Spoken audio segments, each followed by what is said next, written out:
भाग्य में अगर लिख दिया मेरे ओघड़दानी ने तो गया हुआ भी वापस बुलवा लेता है। वो ओघड़दानी, वो विश्वनाथ, वो शंभू है। पहले हमने कथा में कहा है, आप लोगों ने सुना कि नहीं सुना हमको नहीं मालूम। स्मरण किया होगा कि शिव महापुराण में पहले वर्णन करा है कि शंकर जी पे चढ़ा हुआ जल लाकर अपने दरवाजे की चौखट पर छींटो। सुना था कि नहीं सुना था? जम के बोलो जरा। सबने सुना था ना कि अपने दरवाजे की चौखट पर छींटो, अपने दरवाजे के अंतर्गत छींटो। उसका कारण क्या था? उसका केवल एक कारण है कि भगवान शंकर पर चढ़ा हुआ जल अगर थोड़ी सी भी रज लगकर आ गई, भगवान शिव का चढ़ा हुआ जल अगर हमारी चौखट पर, दुकान पर आकर अगर छिटक दिया तो कुबेर का भंडार मेरा महादेव भर ही देता। और तो और कितना सुंदर संवाद किया महाराज जी। प्रयास करिएगा जीवन में एक बार, बन सके, अगर बन सके जीवन में एक बार प्रयास करिएगा। अगर गुरुवार का प्रदोष पड़ जाए, कौन से वार का? गुरुवार का प्रदोष पड़ जाए, बृहस्पतिवार का यदि प्रदोष पड़ जाए तो प्रदोष के दिन, प्रदोष काल में, प्रदोष के दिन, प्रदोष काल में किसी शिवालय में जाएं, शंकर के मंदिर में जाएं, एक ही दिए के अंदर एक फूल बाती, कैसी बाती है? फूल बाती, और उसी दिए के अंदर एक लंबी बाती, दो बाती। कौन सी बाती हैं? जम के बोलो जरा। एक फूल बाती, एक लंबी बाती, दो बाती। एक ही दिए के अंदर फूल बाती, लंबी बाती दोनों रख लें।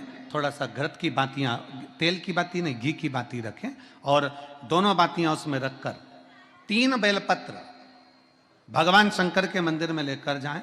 दिए को भी प्रज्वलित नहीं करना है। पहली बेलपत्र नंदीश्वर की जो ऊपर का भाग होता है, जिसको हम शिव तत्व भाग कहते हैं, नंदी के पीठ पर एक भाग होता है जिसको शिव तत्व भाग कहा जाता है, वो नंदी की पीठ पर जो भाग है वहां पर एक बेलपत्र समर्पित करें। दूसरा बेलपत्र आप जो माता पार्वती जी का,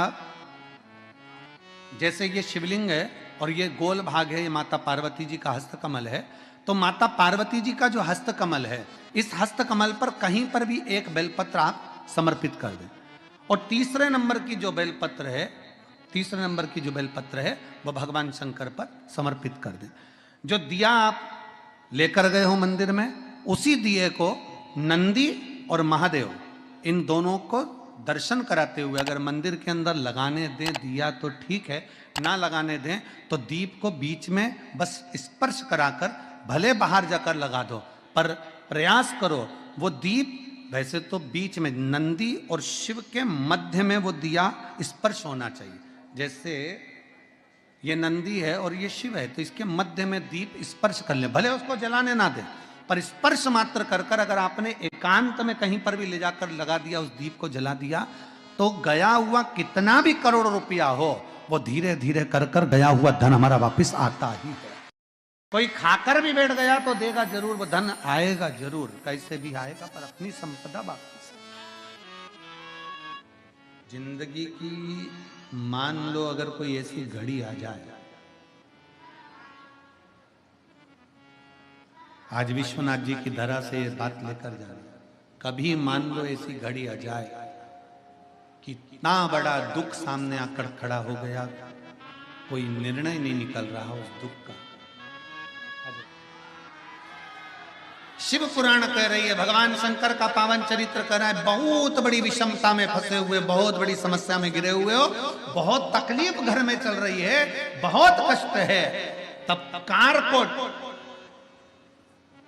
सर्प की यह कथा कहती है, कारकोटेश्वर महादेव की कथा कहती है कि 12 बेलपत्र, कितनी बेलपत्र? 12, 4 गड्डियां 3-3 बेलपत्र की बनी, और 12 बेलपत्र अशोक सुंदरी वाला जो स्थान होता है, सबको मालूम है ना अशोक सुंदरी का स्थान? अशोक सुंदरी वाला जो स्थान होता है, वो 12 की 12 बेलपत्र की 4 जो गड्डियां हैं, वो गड्डियों को 4 बेलपत्र का जो क्रम है, वो पूरी गड्डियों को, तीनों चारों को ले जाकर शंकर भगवान के उस सुंदर अशुभ सुंदरी वाली जगह पर केवल महीने की किसी भी महीने की 2 प्रदोष आप अपने हृदय से बाबा की अशुभ सुंदर वाले स्थान पर समर्पित कर कर 1 लोटा जल शिव जी को उत्तर की ओर मुख कर कर समर्पित करें। कारकोटेश्वर महादेव का नाम लेकर समर्पित करिए। कैसी भी विषम परिस्थिति चल रही होगी उसका हल निकल ही जाए, उसका हल निकलेगा ही। गड्डियां बनाइए, बेलपत्र पर बेलपत्र रखकर 4-4 बेलपत्र की 3 गड्डियों का स्मरण कर कर बाबा के स्थान पर समर्पित कर कर बड़े दिल से बाबा को अपने हृदय की बात कहकर जल शिव जी को उत्तर की ओर मुख कर कर बैठकर बाबा को जल समर्पित करें। कारकोटेश्वर महादेव अवंतिका खंड में, स्कंद महापुराण के अवंतिका खंड में कारकोटेश्वर महादेव का वर्णन किया गया है। कारकोटेश्वर ने विचार कर लिया कि मैं क्या करूं, मैं क्या दे सकता हूं, शिव को क्या समर्पित कर सकता हूं।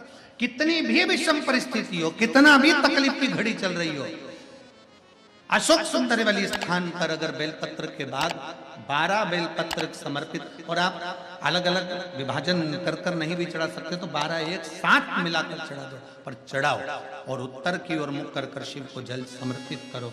बाबा से कारकोटेश्वर महादेव का नाम लेकर दिल से प्रार्थना करो, मेरा देव अधिदेव महादेव सुनता जरूर है, सुनता।